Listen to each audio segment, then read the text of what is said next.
tema de la inteligencia artificial, eso, yo no creo que haya inteligencia artificial, es que eso no existe, porque es que ¿quién inventó la inteligencia artificial? La inteligencia natural del hombre y de la mujer, o sea, eso es una Claro, cosa la inteligencia que es algo humana, sí. creado, ¿no? Y siempre desde hace mucho tiempo nosotros tenemos el miedo de que se va a acabar el libro, porque de las plataformas digitales, se va a acabar el libro, porque tenemos, no se va a acabar el libro, cuando vino la televisión, se va a acabar el libro, porque no, ahí está el libro, miren, estamos Claro. entre libros. Las redes sociales utilizadas de manera indiscriminada o de manera no correcta son enemigas de la poesía. Pero en Así general es. hay demasiada banalidad, y demasiada inmediatez, demasiada frivolidad, ninguna profundidad en nada. TikTok es un horror en general, para mí, ¿no? ¿Cuáles son tus poetas favoritos? Mira, Ramón Palomares, Ana Enriqueta Terán, Luis Alberto Crespo, Juan Sánchez Peláez, Vicente Gervasi, Jani Oso, Millo Vestrini, Ida Granco. Aquellas personas como yo, que todavía no nos hemos acercado del todo a la poesía, ¿qué es lo primero que hay que hacer? El asunto es que no debemos acercarnos a la poesía con la intención de comprenderla. La poesía te brinda otras posibilidades que no son las del habla cotidiana. Entonces hay que acercarse sin el prejuicio del lenguaje que usamos, sin buscar una comprensión literal. ¿Cómo está la voz de la mujer en la poesía acá en Venezuela? Tú revisas los catálogos de las editoriales nuestras, la mayoría son hombres.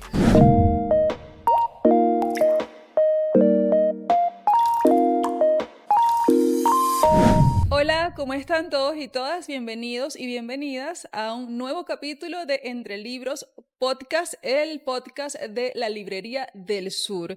Recuerda que todos los jueves publicamos una nueva entrevista con alguien que esté relacionado desde el punto de vista de la escritura, de la lectura, de la edición o tal vez de la distribución o comercialización con el mundo editorial venezolano.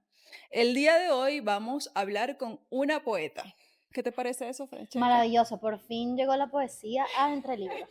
Sí, desde hace rato queríamos buscar a una persona que nos hablara de su conexión personal con la poesía, pero también de la poesía desde un punto de vista más amplio, cómo se expresa eso en Venezuela, qué tal es la poesía, cómo los lectores nos podemos acercar a este género literario que muchas veces puede ser lejano, tal vez de poca comprensión, no lo entendemos mucho, pero que nos atrevamos a adentrarnos, a leerlo y poder apreciarlo en todas sus características. Y para eso hemos invitado a Ana María Oviedo Palomares. Bienvenida. Muchas gracias, ¿cómo están ustedes? Encantada de estar acá. Muy bien. Siempre las veo. Ana María es escritora, poeta, música, promotora cultural, ha escrito diversos libros de poesía. Aquí los tengo entre mis notas: De fuego o de ceniza, Dominio oscuro, Flor de sal, Ruegos. También ha escrito El reino de los sauces, ha representado a Venezuela en festivales internacionales de poesía y estos libros y otros han sido traducidos al árabe, al italiano, al portugués y al griego. Imagínate tú. ¿No? Un historial larguísimo. Y ahora tengo una gran alegría reciente, que es un tubazo aquí en el... ¡Ay, dígalo! Comenzamos bien este programa. Y es que El reino de los sauces se acaba de traducir completo, además, porque generalmente se traduce parte de la obra, ¿no? En antologías, pero este libro lo tradujeron completo al azerí, que es el lenguaje, que es el idioma, la lengua de Azerbaiyán, ¿no? La gente le dice azerbaiyano, pero azerí es el nombre, y es muy bello, además, ¿no? El nombre azerí ya es tan poético. Sí. Yo visité una vez Azerbaiyán. Imagínate, qué maravilla. Bueno, me tomaste la delantera. Bueno. Pero bueno, allá está presente Venezuela. Además, eso es lo importante, ¿no? Porque las traducciones acercan verdaderamente a los pueblos y es una gestión muy, muy importante de la Embajada en Azerbaiyán y del Ministerio de la Cultura. Buenísimo. Bueno, Ana María, te hemos invitado precisamente para acercar la poesía a las personas que nos ven a través de los programas que todos los jueves, que semanalmente estamos mostrando, estamos compartiendo. Ya una vez tuvimos a una compañera poeta, tuvimos a Yurimia Boscán, y queremos profundizar en este género literario que muchas veces la gente toma un libro y dice: ay, no, pero es que yo no entiendo, esa poesía, no sé, no sé cómo entrarle. ¿Cómo se le entra a la poesía? ¿La poesía se entiende, se siente? ¿Cuál es la relación con la poesía? Mira, en primer lugar, nosotros somos un país de poetas. El chino Valera Mora decía eso de que Venezuela tiene más poetas que kilómetros cuadrados, y yo creo que es así realmente, porque además es un pueblo que vive la poesía en lo cotidiano. Tú estás en el llano y ves unos niñitos improvisando ya, ¿sí? La creación poética, nosotros hablamos mucho en octosílabos también, eso es una cosa natural de los venezolanos y las venezolanas. La poesía trastoca el lenguaje. La poesía usa una herramienta que es de todos, que es la lengua, pero la usa de una manera distinta. ¿Sí? Ok. Crea conexiones que de otra manera, que en la vida cotidiana nosotros no utilizamos. Mezcla palabras y crea imágenes que no son de la vida normal, entre comillas, digamos, ¿no? Entonces, la poesía usa el lenguaje, esa es la dificultad principal, digo yo incluso, porque el lenguaje es de todos, pero en la poesía tiene otra significación. Exacto. Entonces todos podemos ser poetas. Todos podemos ser poetas. Yo creo que en algún momento de la vida, además, todos lo somos. Lo somos. Los adolescentes, por ejemplo, la mayoría de los adolescentes son poetas, porque están en un momento de la vida en que todo estalla, en que todo es posible, Ujú. y bueno, y están esos sentimientos ahí tan a flor de piel y Al tope, así es. a veces confusos. Y Ujú. recurrir a la escritura es una cosa que es muy común en la adolescencia y que además ayuda muchísimo a encontrarse a uno mismo, a interpretar el mundo. De verdad no creo que sea muy difícil, para Ok. nada, ese acercamiento. Por supuesto que No es tenemos, un lenguaje de pocos. no es un lenguaje de pocos. Nosotros, Ujú. por supuesto, tenemos grandes enemigos, Ok. ¿no? ¿Como Grandes cuáles? enemigos de la poesía. Yo creo que, mira, las redes sociales utilizadas de manera indiscriminada o de manera no correcta son enemigas de la poesía. Pueden ser todo lo contrario. Pueden Podrían ser, ser. bueno, este ejemplo es por ejemplo, este programa es un ejemplo de eso, ¿no? Ujú. Y hay una cantidad de cuentas que tú ves que trabajan la poesía. Pero en Así general hay es. demasiada banalidad, y demasiada inmediatez, demasiada frivolidad, ninguna profundidad en nada. TikTok es un horror en general, para mí, ¿no? Particularmente pienso que eso es una cosa, eh, bueno, que no contribuye casi en nada a la formación de la espiritualidad Del de la ser. gente. Entonces, Ujú. ¿cómo hacemos cómo se posiciona la poesía encima de todas estas cosas que están sucediendo en la actualidad? Bueno, fíjate que yo te voy a hablar de una sola experiencia, que es la Escuela Nacional de Poesía Juan Calzadilla, que Ujú. coordino en el país. Así es. Nosotros estamos en este momento en 200 liceos, tenemos más de 3.000 chamos. El año pasado tuvimos casi 3.000, 2.500, este año ya tenemos 3.000, que están en ese acercamiento a la Ujú. poesía y que te demuestra que es posible y que nuestros muchachos, no es mentira que a nuestros muchachos les ponemos reggaetón porque eso es lo que les gusta. Es mentira que vamos a poner esto porque eso es lo que les gusta a los muchachos. No, los muchachos son una cantera de maravilla. Así es. Son el espacio de todas las posibilidades. Entonces también creo que deben profundizarse en las políticas de Estado, Ujú. ¿sí? Que Venezuela ha hecho un inmenso esfuerzo por eso desde hace 25 años, sobre todo. Un inmenso esfuerzo porque las políticas públicas del libro, que incluyen la poesía, estén al alcance de todos y de todas. ¿Cuáles son tus poetas favoritos? Mira, es difícil. Es difícil porque son muchísimos, son demasiados. Pero si vamos a hablar, por ejemplo, de los venezolanos, que como te decía, hay más poetas que kilómetros cuadrados, parafraseando al Chino Valera. eh, Mira, Ramón Palomares, Ana Enriqueta Terán, eh, Luis Alberto Crespo, que realmente es un inmenso poeta. Nosotros lo vemos aquí y viene y se sienta aquí con nosotros y no tenemos la mayoría de la conciencia del inmenso poeta que es. Eh, Juan Sánchez Peláez, Vicente Gervasi, Jani Oso, Millo Bestrini, Ida Granco, que está de centenario Sí, en este Lidia año, Franco están Faría, sí. sus 100 años. No quisiera hablar, he nombrado solo un poeta vivo. Quisiera no nombrar más poetas vivos que también son mis preferidos porque se puede causar algún problema por ahí, que me Ay, quede Dios uno por mío. fuera, pero esos que te mencioné principalmente. Sin duda todos han marcado una pauta muy buena en el mundo de la poesía. Yo quiero tocar el punto de aquellas personas como yo, que todavía no nos hemos acercado del todo a la poesía. Yo he abierto libros de poesía e intento comprenderla, a pesar de ser lectora, me Claro. quedo un poco, ¿cómo la comprendo? Entonces, para todas aquellas personas que les pasa lo mismo que a mí, que se les dificulta, pero quieren y tienen la intención de hacerlo, ¿qué es lo primero que hay que hacer? Leer. El asunto es que no debemos acercarnos a la poesía con la intención de comprenderla, como te decía, de la manera en que comprendemos el lenguaje de manera normal, como lo dije hace un rato ya. La poesía te brinda otras posibilidades que no son las de el habla cotidiana. Entonces hay Ujú. que acercarse sin el prejuicio del lenguaje que usamos, Ok. sin buscar una comprensión literal. Porque la poesía tiene además una característica extraordinaria, que es que generalmente es polisémica, tiene una cantidad de significados. Tú lees un poema y a lo mejor tú vas a sentir que eso está muy triste, que habla de la muerte, y lo lee otra persona y dice, pero no, yo ahí veo un gran renacimiento. Es subjetiva ¿Sabes? Es entonces. muy subjetiva. Es buenísimo cuando un poeta encuentra un lector ideal que ve el poema y lo lee e interpreta exactamente lo que el poeta quiso expresar allí. Pero no hay que enredarse en eso, no hay que enredarse en intentar que la vas a comprender de manera literal, que va a haber ahí un pensamiento, un concepto normal, pues, natural. Según tu experiencia en tu formación propia como poeta, ¿cómo tú descubriste ese lenguaje tan personal, tan subjetivo, que te permitió ser una creadora de poesía? Mira, probablemente eso tiene que ver con la condición de que en mi casa eran lectores. Siempre tuve poesía alrededor, pero nadie en mi casa era poeta.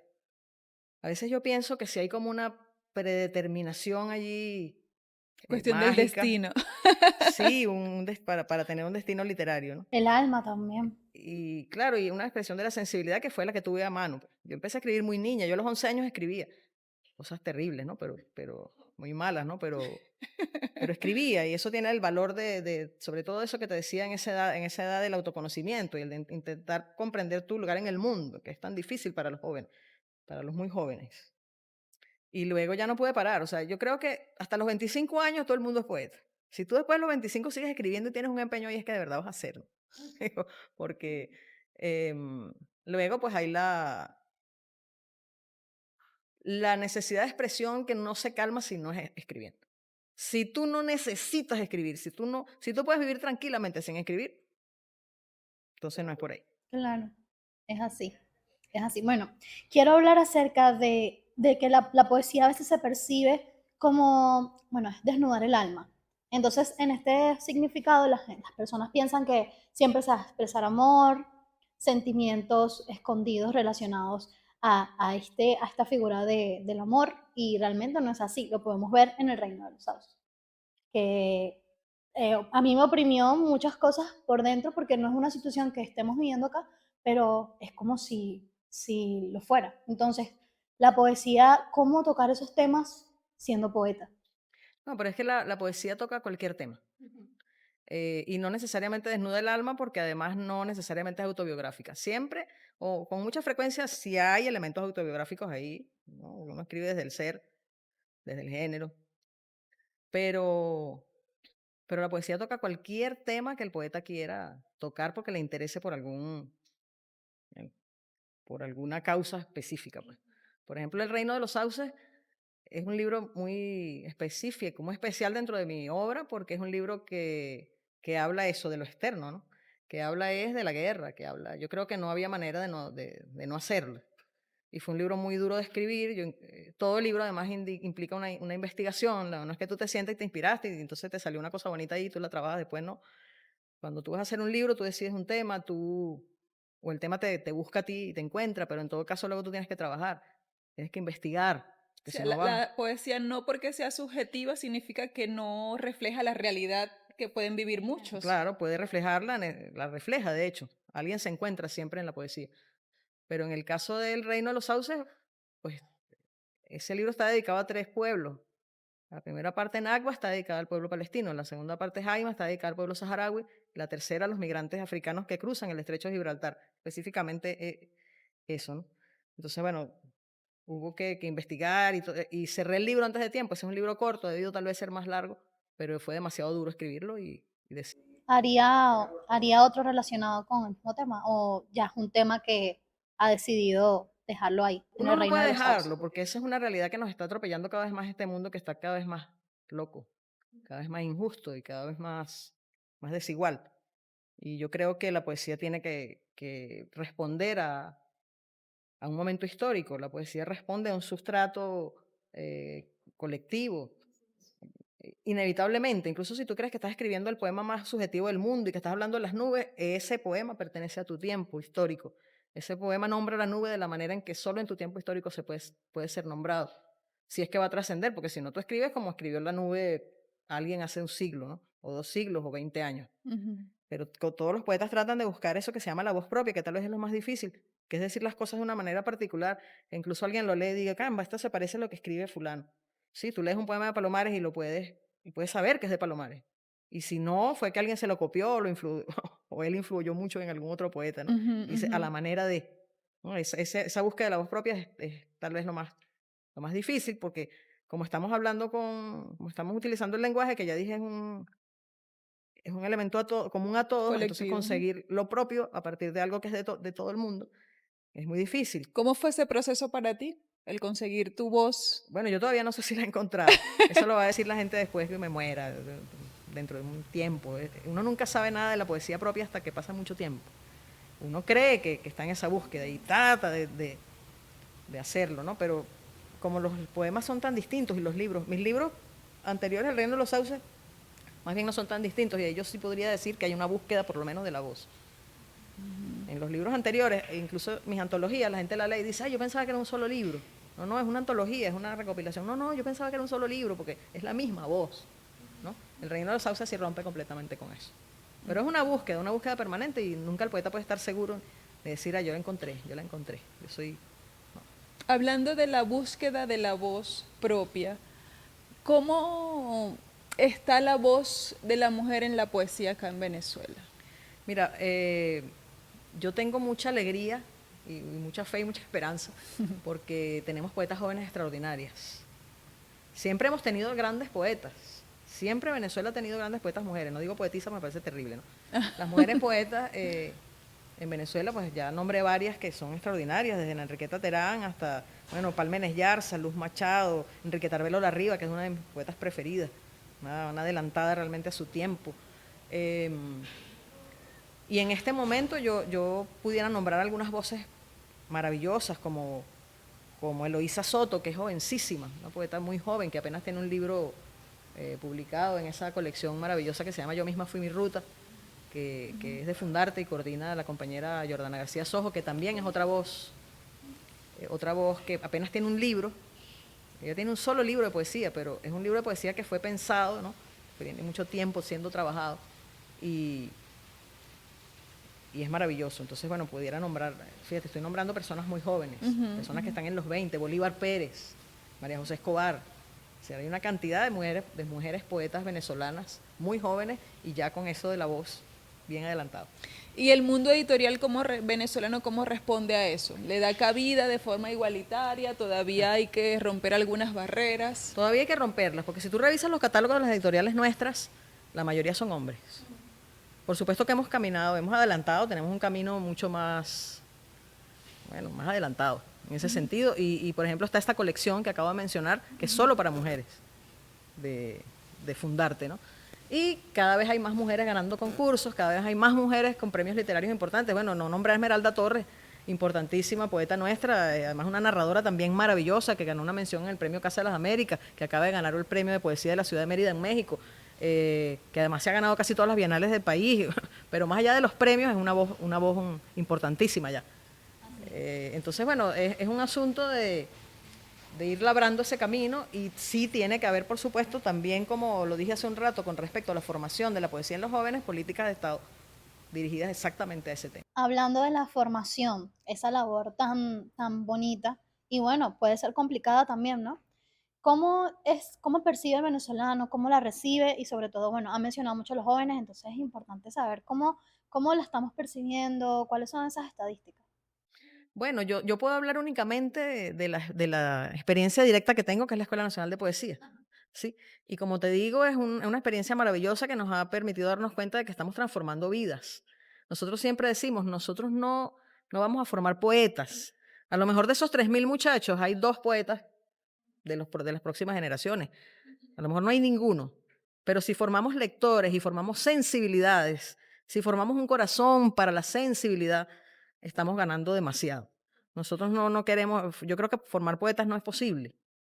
No creo que sea posible formar poetas, pero sí acompañar un proceso de formación de alguien que quiere dedicarse a la escritura y también eso que te decía de la formación de sensibilidades. Nosotros utilizamos un método en el que tenemos los llamados textos maestros, es decir, todo el contenido lo enseñamos a partir de textos de poetas venezolanos importantes, de poetas venezolanos eh, bueno, incuestionables ya, nuestro legado poético. Y entonces, al mismo tiempo que estamos formando soberanía, Ujú. esos niños están aprendiendo a querer el país y a conocer el país a partir de lo más bello que tenemos, que son sus poetas. Sí, entonces un muchachito de Canoabo lee a Vicente Gervasi y empieza a ver el paisaje de Vicente Gervasi, a descubrir, a darse cuenta que ese paisaje está ahí al lado y le pertenece también. Entonces, lo que más nos emociona es eso, estamos formando corazones para la sensibilidad y para la soberanía, ¿no? Y lo que no interesa, lo que no se conoce, no se comprende, no interesa. Esa es la máxima rodriguiana que utilizamos en la escuela. Hay que conocer y querer para que nos interese y luego para que lo queramos y para que lo defendamos. ¿Cómo es el proceso ahí en la Escuela de Poesía Juan Calzadilla? ¿Ustedes van a colegios o los niños tienen que inscribirse? ¿Cómo es el proceso para ese contacto? Bueno, nosotros tenemos un acuerdo con el Ministerio de Educación. Ujú. eh, Y ellos llaman a inscripciones voluntarias en los colegios. O sea, los niños que ya tienen un interés por la poesía o Ujú. que les parece que lo tienen o que el maestro de literatura se ha dado cuenta de que hay uno ahí que es muy lector, qué sé Ok, yo, se llaman inscripciones voluntarias, ellos se inscriben en el taller y con ellos es que se avanza y el taller dura un año escolar completo. O sea, son imagínate. talleres con contenidos importantes, tenemos 20 módulos que hablan desde la metáfora hasta las poesías y las redes sociales, ¿no? La poesía y las nuevas tecnologías. Es un programa bastante completo. Y ellos empiezan a escribir de una vez porque el método que ha trabajado sobre todo Juan Antonio Calzadilla Reaza, maravilloso filósofo y poeta también venezolano, además hijo de Juan Calzadilla, que es quien da el nombre a la escuela. Esas han Ujú. sido conjunciones maravillosas que hemos tenido allí. Juan Calzadilla, que cumplió 94 años hace el 16 de mayo, se lo celebramos aquí en la Librería del Sur, entregando los premios del concurso que acabamos de hacer en la escuela también. Juan es yo digo que el poeta más joven del país. Él está permanentemente enviando materiales, dando consejos, acompañando, impresionante. Hemos tenido, bueno, la gracia de poder tener a Juan con nosotros en la escuela y a su hijo Juan Antonio, que es como el creador del método, pues. En los resultados que han tenido con estos jóvenes, el contenido que ellos utilizan para hacer sus poesías está más direccionado a experiencias personales, a cuestiones sentimentales, o también han comprendido en la poesía un espacio para protestar, para dar su punto de vista sobre temas fundamentales. Eso va muy despacio. Lo primero, sin duda, es el sentimiento. Ok. Casi todos, no es que esté direccionado de esa manera, o nosotros no decimos escribe sobre esto, pero casi todos escriben eso, sobre el amor, sobre la soledad. Hay mucho del abandono, ¿sí? De sentirse solos, pues. La poesía puede funcionar como terapia. Por supuesto, yo pienso que esa es probablemente una de las mayores bondades de la poesía, Ujú. funcionar como terapia. Exacto. Usted mencionó algo muy importante acerca de la relación o la estabilidad que quieren conseguir de la poesía, cómo se percibe con las redes sociales. ¿Cómo es esto? ¿Cómo lo manejan? Porque no sé si es que yo lo percibo así, pero para mí son cosas que difieren bastante, ¿no? Bueno, sí, suelen diferir bastante. Sin embargo, hay esfuerzos. Yo te digo que hay un montón de páginas dedicadas a Ujú. la poesía, a Sí la hay. literatura. Cada vez hay más, afortunadamente.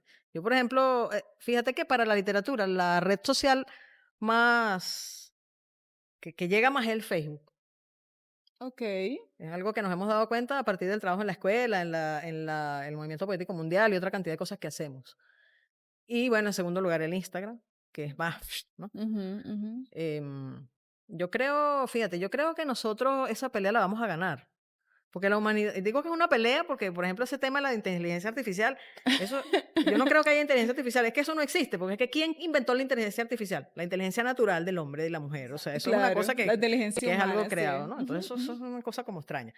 Y siempre desde hace mucho tiempo nosotros tenemos el miedo de que se va a acabar el libro, porque de las plataformas digitales, se va a acabar el libro, porque no se va a acabar el libro. Cuando vino la televisión, se va a acabar el libro, porque no, ahí está el libro, miren, estamos entre Claro, libros, así es. ¿sí? Y creo que eso va a seguir siendo así, porque la relación que uno establece con el libro de papel, con el libro en físico, es algo A lo mejor las nuevas generaciones difieren, dicen otra cosa, no están de acuerdo conmigo, pero esa relación de tener el libro en la mano, de olerlo, de rayarlo, eso es distinto. Yo también comparto esa perspectiva del libro físico. La verdad me gusta mucho y es una conexión que uno establece. Ahí aprendes a apreciar también, porque los libros son un proceso, que pasan por un proceso tan complicado para hacerlos, tanto de la transformación del autor para escribir y las personas que vienen luego a hacer las ediciones. Y bueno, eso lo hemos visto en el podcast, cómo es este procedimiento. Yo quería preguntarle, ¿usted cree que la poesía en algún momento, la que hace usted, va a trascender? ¿Quiere que trascienda o no está buscando ese objetivo? Digamos, yo creo que sería mentir decir que uno no desea, no sueña, no piensa para su obra que trascienda y que alguien la esté leyendo dentro de 50 años, para decirlo menos. Yo creo que toda la gente que escribe en algún momento ha pensado eso, pero uno no escribe para eso. Es decir, uno no escribe porque no tiene más remedio. Uno escribe porque tiene que escribir porque si no le se toca. muere. Entonces, no.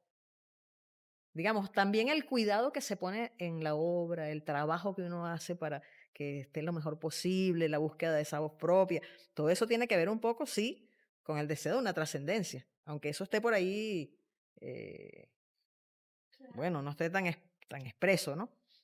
Pero yo no puedo decir nada al respecto sobre mí, no puedo decir nada porque uno no sabe, ¿sabes? Eso lo dice el tiempo. Bueno, Francesca, iniciamos el trabajo Así de es. acercamiento a la poesía. Se logró el objetivo y quedé muy complacida. Muchas gracias por Gracias estar a con ustedes. nosotras y conversar sobre tu obra, sobre tu visión y todo el conocimiento que en estos años de trayectoria has venido cultivando en el mundo de la poesía y de la literatura en general. Y a ustedes, muchas gracias por habernos acompañado en este capítulo de Entre Libros Podcast. Recuerda estar muy atentos. Les invitamos a suscribirse en nuestro canal Entre Libros Podcast, en el canal de YouTube. También estar activo en nuestras redes sociales, donde siempre estamos publicando fragmentos de esta entrevista para compartir con ustedes y para que estén muy pendientes de todo el trabajo que hacemos para, de alguna forma, socializar todo lo que se está haciendo en Venezuela en cuanto al mundo literario y a la diversidad que éste encierra. Los invitamos a que nos sintonicen en un nuevo capítulo cuando sigamos conversando acá, Entre Libros. Chao. Chao.